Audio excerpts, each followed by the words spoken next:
Before we jump into the details, I want to give you the big picture of what we're about to learn because when you open a lash tray, you're always going to see these three main things. You're going to see the diameter, the length, and the curl. Now, the diameter is the thickness of the extension. You'll know its diameter because it always has a decimal point in front, like 0.03, 0.07, or 0.15. The smaller the decimal, for example, a 0.03 versus a 0.15, the thinner the lash. The bigger the number, the heavier it gets. Now, length is how long the extension is. You'll know its length because it's written as a whole number in millimeters. For example, 10 mm, 12 mm, or 15 mm. These mm's after the numbers just mean millimeters. No decimals, just straight numbers. And lastly, curl. And curl is going to be the bend.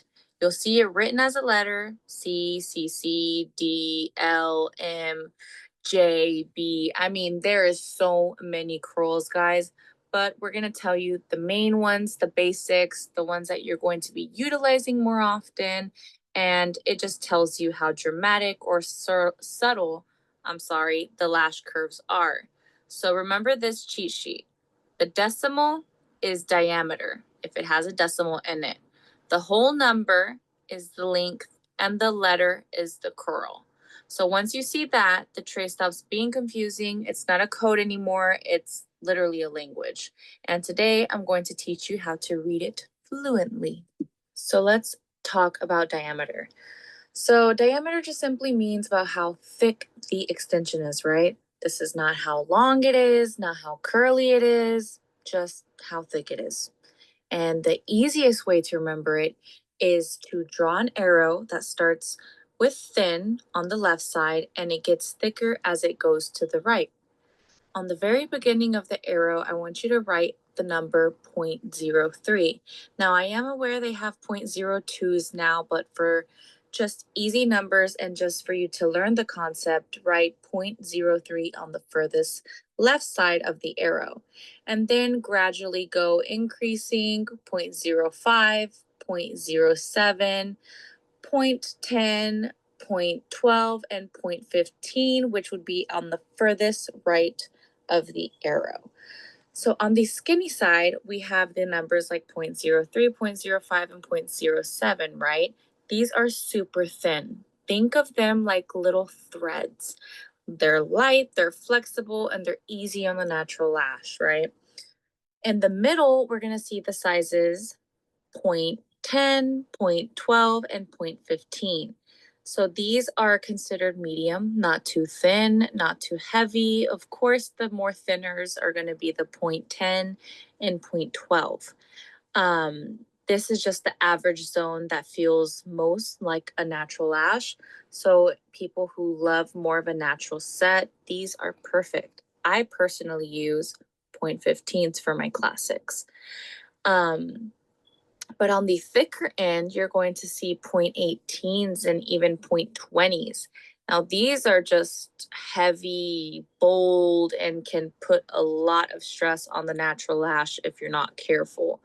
So these are very outdated. When I first started about over 8 years ago, I was using 0.20s, even 0.25s, which is like very thick. And this is one extension per natural lash, right?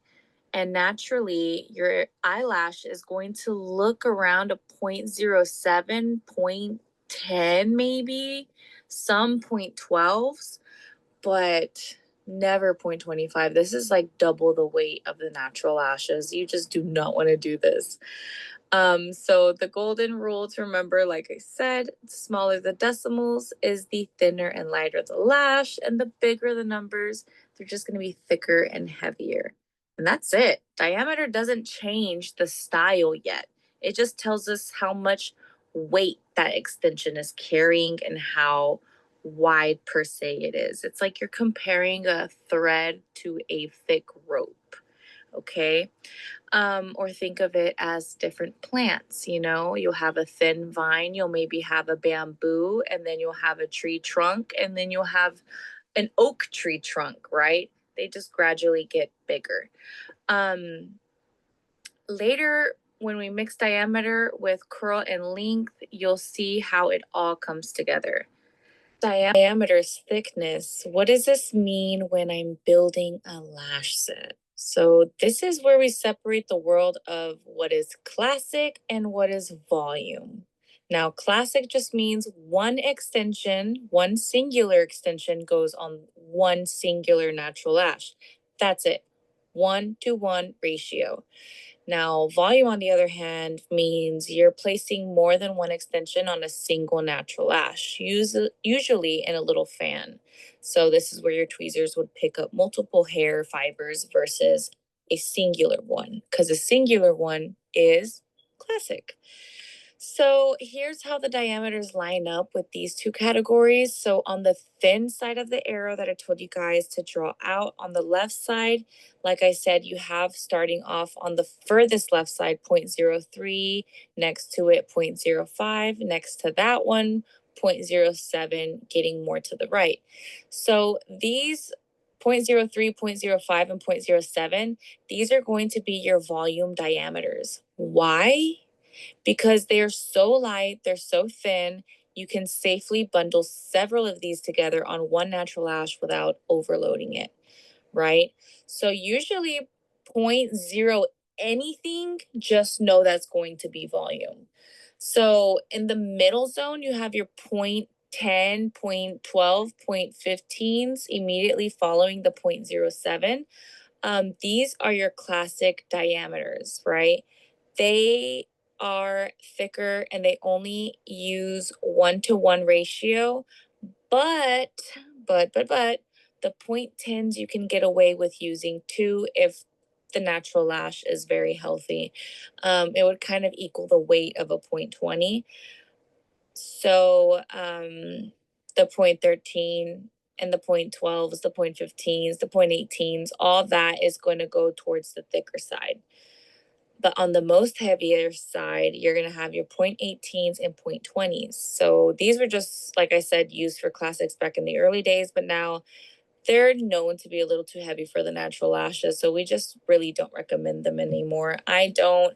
Maybe if your client has really thick, beautiful lashes that can withstand that, go ahead. But personally, 0.15s for classics is perfect for me. So the rule is simple. The thin diameters are, sizes 0.03 to 0.10. Remember, 0.10, you can only use two natural fibers.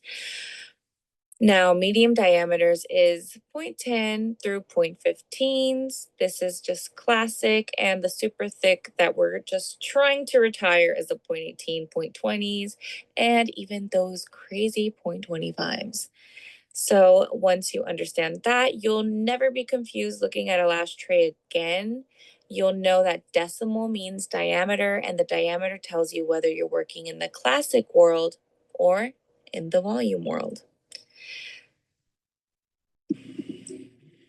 So now we are going to be talking about lengths. So when you look at your lash trays, you'll see numbers like 8, 9, 10, 11, 12, all the way up to 15 millimeters, sometimes even longer and sometimes even shorter.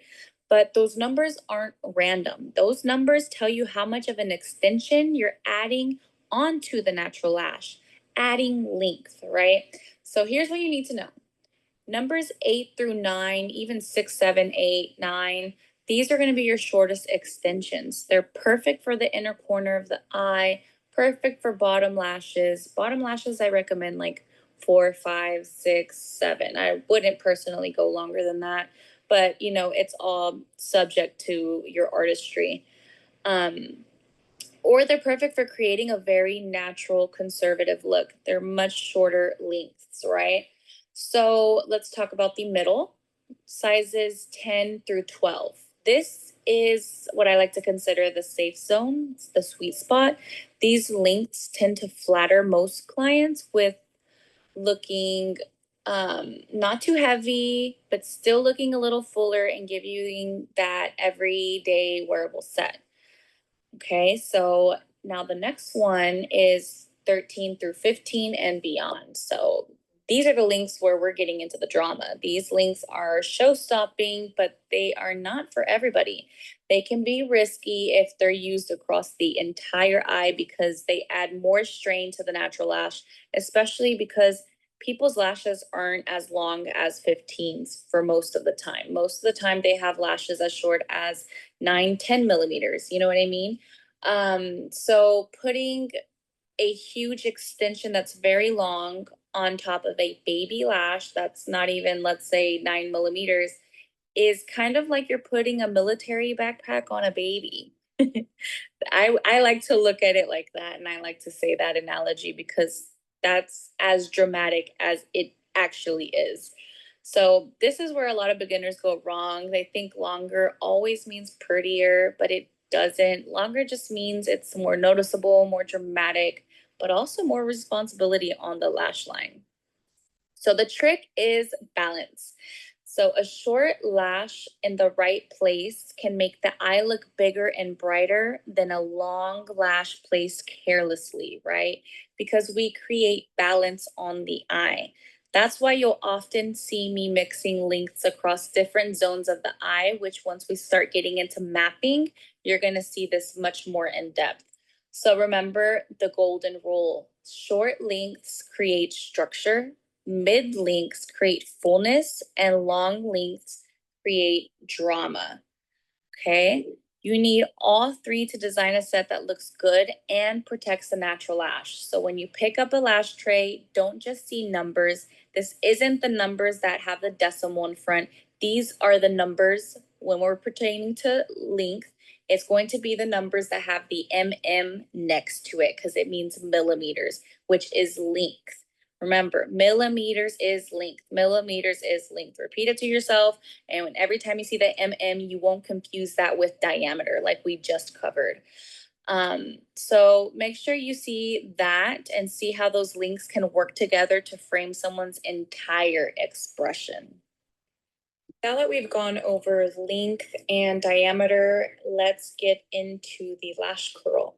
So when you look at your lash trays, you're going to see a number for length, a decimal for diameter, and a letter.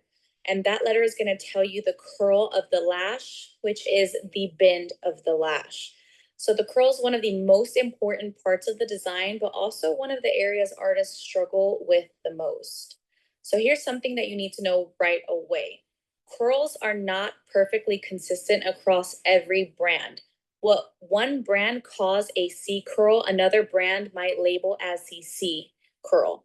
This is why it's so important to stick with one brand that you trust so your results stay consistent and you're not second guessing every time you pick up a lash tray. This has happened to me personally. I have bought a, let's say, 13 C curl millimeter, a 13, let's say, from one brand, and that same 13 from a different brand was completely different. So let's break down the curls now. So J curl is one of the softest, almost straight lashes. So this is perfect for clients with a very straight lash or just want an ultra natural look. I mean, it barely has a lift. Super, super, super natural. I've seen some artists even play with this for spikes once you get more into the creative route. And then next we have B curl. So B curl is going to be a gentle bend, like a baby lift. It's more open than J, but it is still subtle. Next on our list, we have the C curl. So C curl is a natural open eye look. It used to be the industry standard, but today it's considered the more soft option compared to the newer curls. Still very beautiful. It's just not the most used anymore. So now we're going to go more towards the most used curls, which I personally love is the CC curl. This is the current standard. It has enough lift to open the eye beautifully without being too extreme. So if you're unsure where to start, I would say CC curl is the safest bet for most clients. Now, one of the most dramatic curls is D curl. So D curl, I like to say D for dramatic and bold. It gives that bold eye, wide awake effect because it's so steep and there's less bonding surface. Picture a line, straight line, and then picture, let's say, something circular on top of it. If you place a tube, let's say, or a ball on top of a flat surface, the amount of surface of that ball touching the flat surface is very minimal. If you were to put, let's say, a plank on top of a plank, that surface touching is much more than the circle touching. That just means the less curl a lash has could potentially last a lot longer retention wise than something like a D curl. Okay. And next we have the L and LC curls. There's LD curls. So basically what I want you to know with L curls is that these have a straight base for a strong lift at the tip. So this is perfect for those hooded eyelids, mono lids, and people with very straight lashes where you still want the curl to show. Which we will get into eye shapes and facial balancing soon, but just know that it is straight for a few millimeters and then curls at the end versus it being just starting off with a curl and a bend. Okay. So now a common struggle that I want to tell you guys is that artists often pick up decurl for drama without thinking about the client's natural lash. So if the natural lash points downward or is very weak, forcing a steep curl can cause twisting or poor retention. So my solution for this is I recommend mix the curls. Use C curl, use CC curl for the foundation, and reserve D curls for areas that the lash can handle it if they can. If not, stick with, CC curl and do the rest of them C curl to create dimension. So here's your golden rule I want you to take away from this. C is natural, CC standard, more curly, and D is dramatic, the most curly. Now you will see O lashes. I'm not sure if they still even have those around. I do not recommend O curl lashes. This is like lashes that basically curl towards the lid. These are the most curly lashes I have ever seen in my life. O curl and DD curl. Those please stay away from. Just because they are not healthy for the natural lash, they're very outdated. It's a no for me. So keep that in your back pocket and you'll avoid 90% of the problems that lash artists face with curls. So just remember that little letter on your lash tray is more than just the style. It's the structure, it's the retention, and it's the design. Once you master curls, you're going to create sets that just don't look beautiful, but they're going to last you. So now you know the three pillars of lash numbers, which is the diameter, the curl, and the length. Just so you guys remember that diameter is the thickness, which is the decimals on your tray. Smaller decimals mean lighter lashes, and larger ones means heavier lashes. And curl is the letter, C is for natural, CC as of is today's standard, and D is for dramatic with specialty curls like L for unique eye shapes. And lastly, length is a number in millimeters, short for natural, inner corners, and mid lengths for balance, and longer lengths only when the natural lash is strong enough to support it. So when you put all of these three together, guys, that's when you stop guessing and you can start designing, which is the fun part of doing lashes.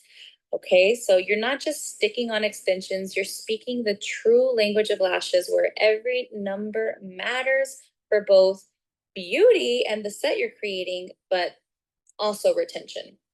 Okay, so if this video helped you finally understand lash numbers, make sure you subscribe and follow so you don't miss the next lesson. Share this with a lash artist who needs help, or save it for yourself and comment below what topic you want broken down next. I'm Melanie Castillo, and remember,